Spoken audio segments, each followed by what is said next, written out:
Halo semua, kembali lagi di channel Cara Fajar. Kita masih ngelanjutin pembahasan kita tentang JavaScript, dan di video kali ini kita mau ngebahas tentang JavaScript conditions. Aku present dulu, terus aku nyalain ini center lasernya. Oke, JavaScript condition, apa ini artinya? Jadi untuk mengetahui langkah selanjutnya atau tindakan yang diambil itu perlu adanya kondisi-kondisi yang terpenuhi kan. Misalnya contohnya kayak begini, jika nilai ulangan matematika dapatnya nilainya 70, maka nilai dia C misalnya atau B misalnya. Terus jika dia nilainya di bawah 50, maka dia dapat nilai D misalnya. Nah, itu jadi ada perbandingan. Jika dia di bawah 50 maka nilainya D, jika dia di nilainya 70 maka nilainya C. Nah, itu dia arti dari condition. Jadi balik lagi pengertiannya, setiap ada kondisi yang terpenuhi itulah langkah yang akan diambil, itu condition. Terus gimana sintaksnya atau keywordnya? Jadi ada dua conditions di JavaScript teman-teman. Ini paketan ya, ada if, terus ada else, terus ada else if.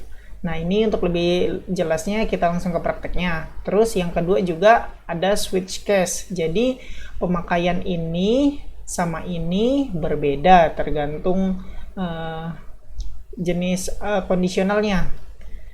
Jadi nggak usah berlama-lama, langsung aja ya kita masuk ke prakteknya biar lebih jelas.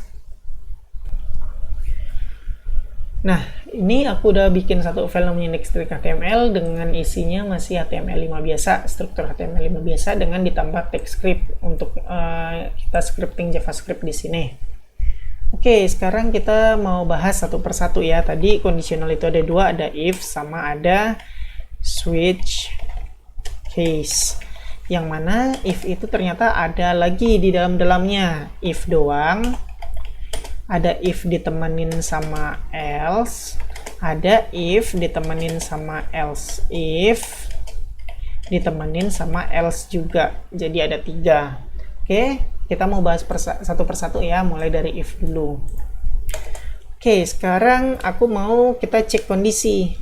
Nah, contohnya yang paling gampang, cek apakah seseorang udah punya KTP apa belum.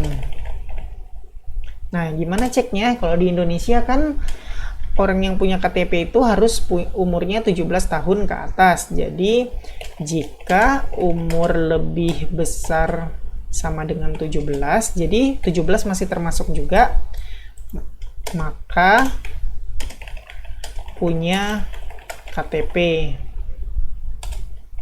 Jika di bawah 17 tahun, maka tidak punya KTP.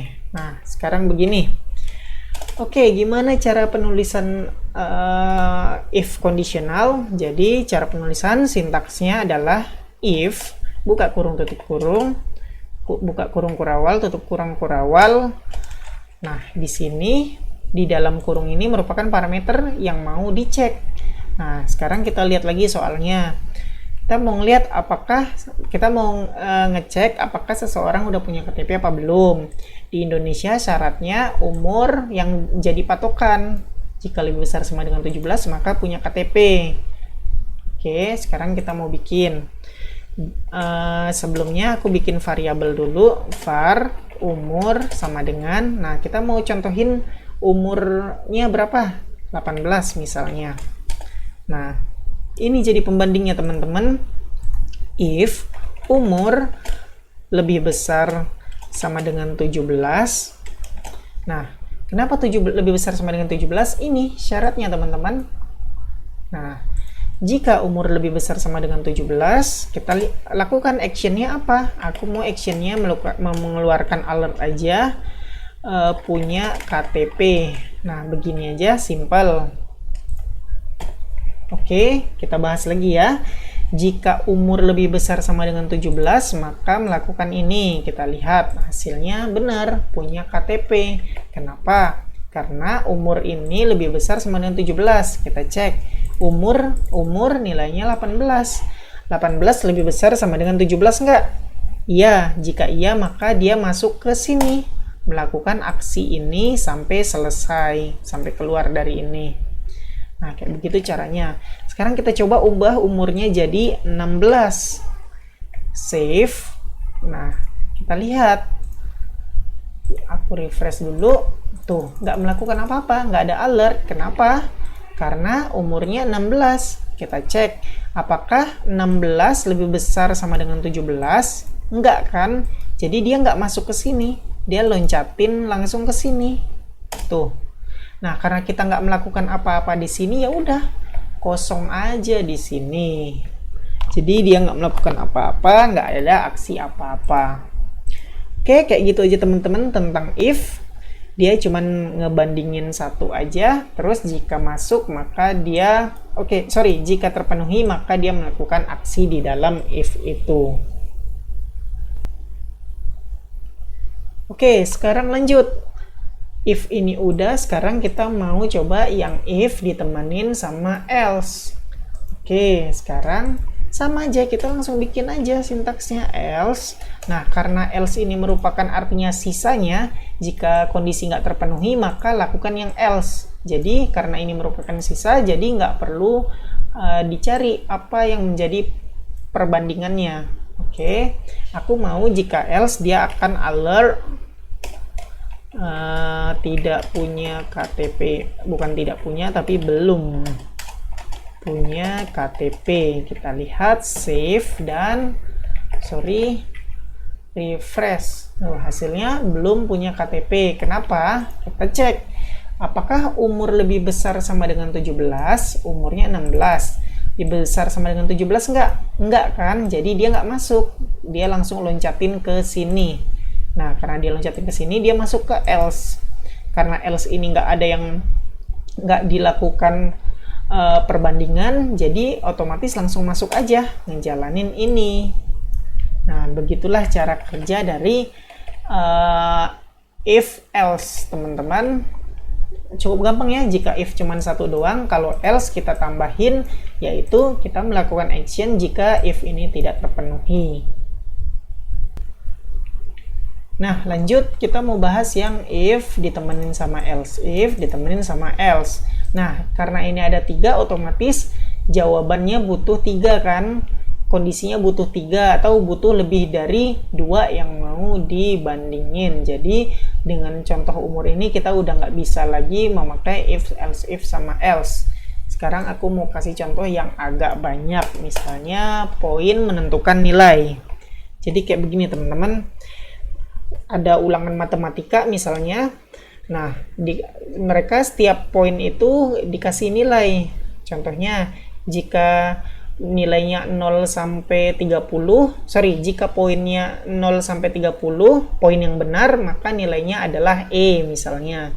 Terus, jika poinnya lebih besar dari 30 dan lebih kecil dari 50, maka poinnya D dan seterusnya. Jadi supaya nggak bingung, aku catat aja ya syaratnya.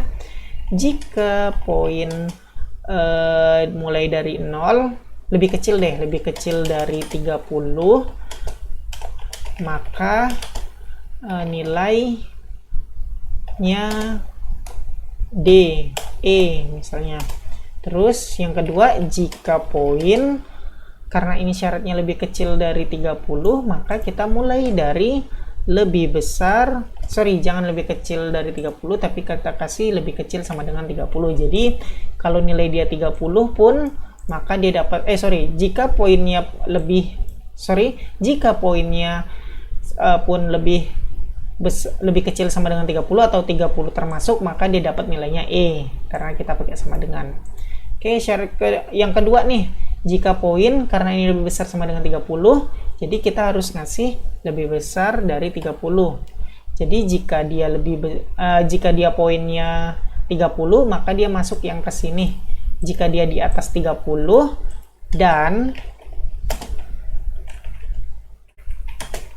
dan poin lebih kecil sama dengan 50, maka nilainya D. Nah, kita artiin. Jika poinnya ini lebih besar dari 30, yang mana artinya 31, dan poinnya lebih kecil sama dengan 50. Kalau kita artiin, jika poinnya 31 sampai dengan 50, maka nilai dia ini dapat D. Oke, kita lanjut. Jika poin lebih besar dari 50 dan poin lebih kecil sama dengan 60 deh, 60, maka nilainya C. Lanjut, jika poin lebih besar dari 60 dan poin lebih kecil sama dengan 70, maka nilai B. Nah, yang terakhir, jika poin lebih kecil dari 70, lebih besar dari 70 dan poin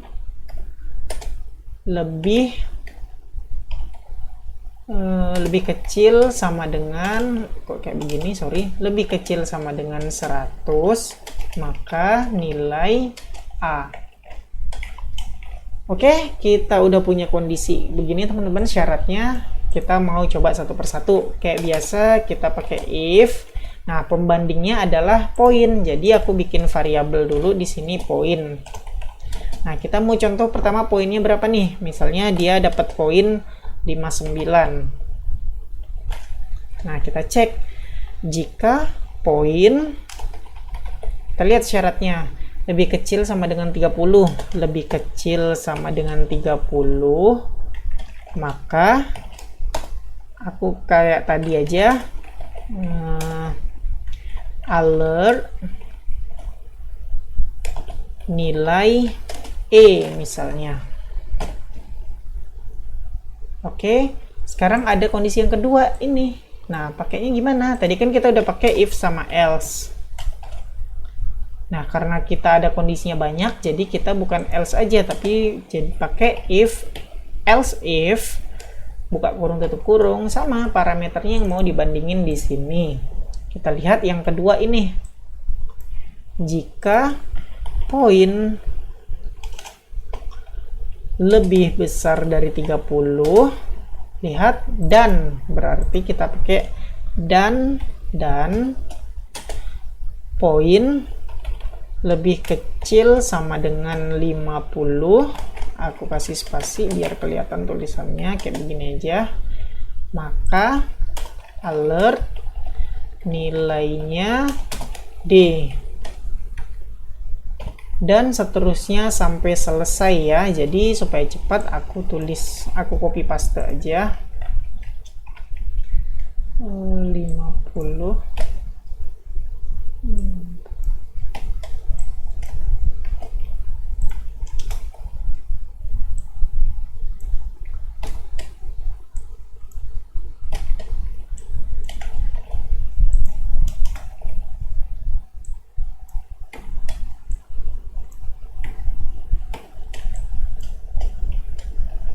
Oke, ini semua udah aku tulis kondisinya. Teman-teman kalau nggak ngerti maksud dari dan ini, boleh nonton di video aku sebelumnya ya. Nah, sekarang kita udah punya if, udah punya else if, udah pasti kita harus punya else. Nah, di sini else ini akan melakukan aksi jika semua ini nggak terpenuhi. Nah, sekarang aksinya apa? Aku mau contohin gini aja. Ada salah input poin. Nah, sekarang kita tes. Apakah poin 59 ini masuk ke kondisi yang mana? Kita lihat hasilnya. Refresh. Tuh, nilainya C. Kenapa? Karena poinnya 59. Kita cek apakah lebih kecil sama dengan 30? Enggak, dia loncatin. Kita cek apakah poin lebih besar dari 30, 59 lebih besar dari 30, iya, berarti nggak boleh loncat dulu, kita harus lanjut ke sini. Cek apakah poin lebih besar sama dengan poin lebih kecil sama dengan 50, 59, kan nggak lebih kecil, malahan lebih besar. Nah, ini nggak terpenuhi, jadi dia nggak masuk sini, langsung loncatin lagi. Nah, cek, apakah poin lebih besar dari 50? Ini benar, 59 lebih besar dari 50. Karena benar, kita lanjutin. Apakah poin lebih kecil sama dengan 60? Nah, kita cek. Dia lebih kecil sama dengan 60 nih, 59. Karena terpenuhi kondisi ini, maka dia masuk kondisi ini dan melakukan ini. Nah, makanya jadinya ada alert nilai C. Nah, coba sekarang kita ganti nilainya jadi 77. Save, kita lihat hasilnya. Tuh, nilai A. Kenapa? Karena kita lihat 77 ini benar nggak? Kita cek semua sampai sini, kan 77 lebih besar dari 50? Iya. Lebih kecil sama dengan 60? Enggak. Loncatin. 77 lebih besar dari 60? Iya. Kita lanjutin. Kita lanjutin. Poin lebih besar sama dengan 70.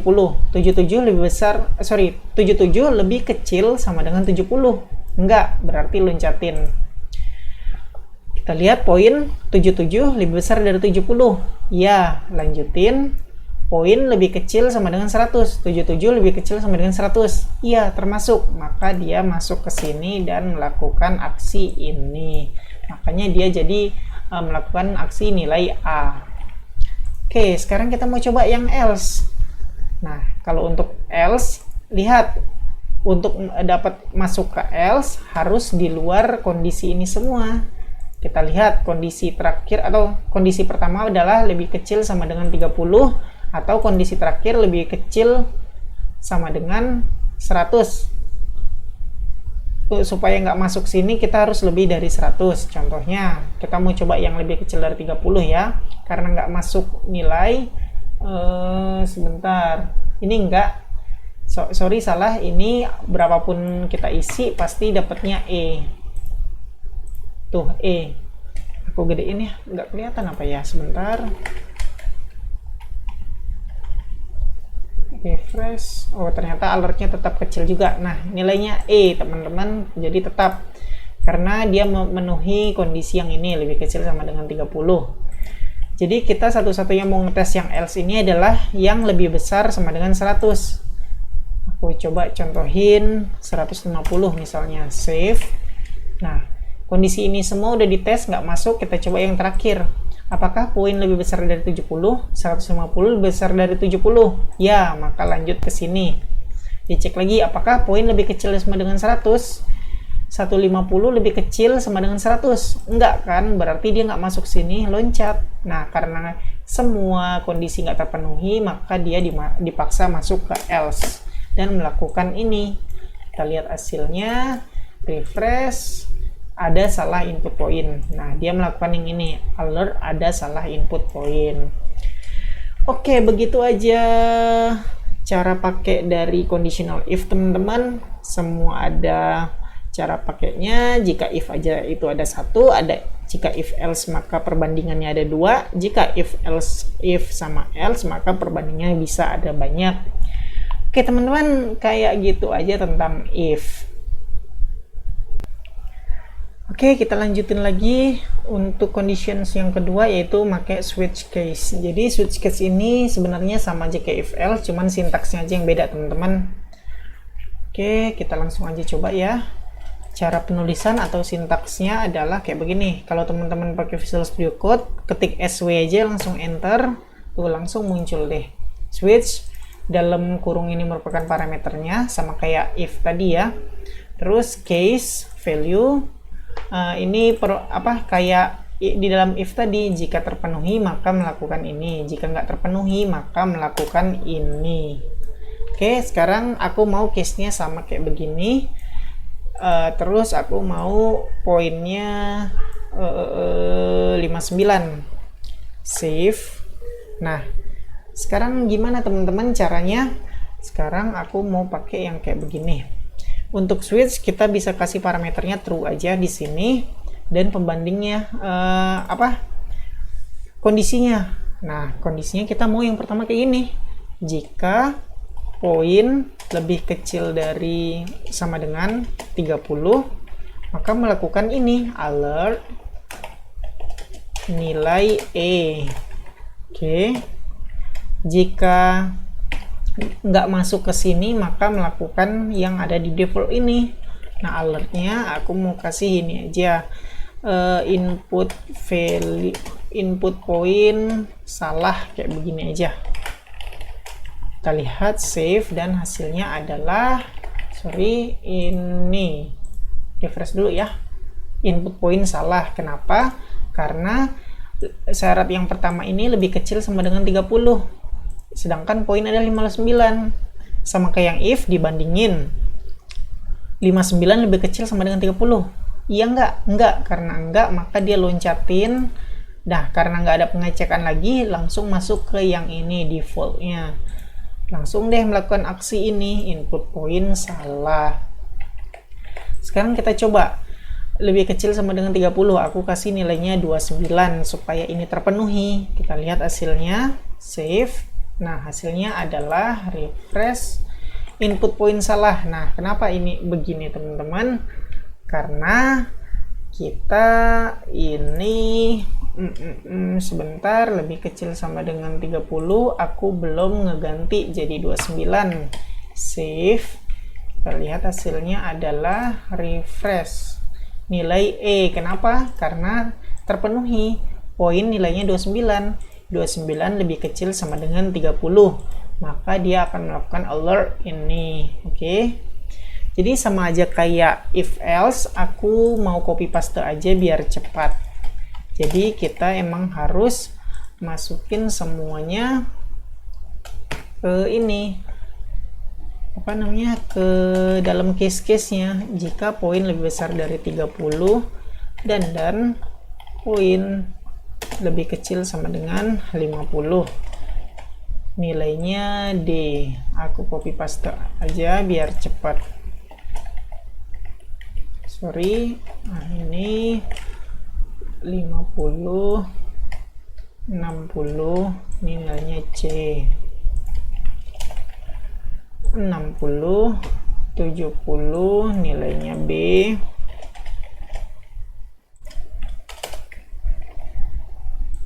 Berapa? 70 sampai 100, nilainya A. Save. Nah, kita lihat. Sekarang aku mau ganti nilainya jadi 88. Save. Hasilnya adalah nilai A. Tuh, refresh nilai A. Kenapa? Karena dia masuk ke kondisi ini. Oke teman-teman, jelas untuk switch case ya. Jadi fungsinya sama aja kayak if else, tapi sintaksnya aja beda antara switch case sama if. Tapi fungsinya sama aja, nggak ada beda. Cuman buat ngebanding-bandingin terus melakukan action di dalam kondisional yang terpenuhi tersebut. Oke teman-teman, segitu aja yang bisa aku sampaikan untuk conditional if sama switch case. Semoga teman-teman ngerti ya. Makasih udah ngikutin video ini sampai selesai. Kita ketemu lagi di video selanjutnya.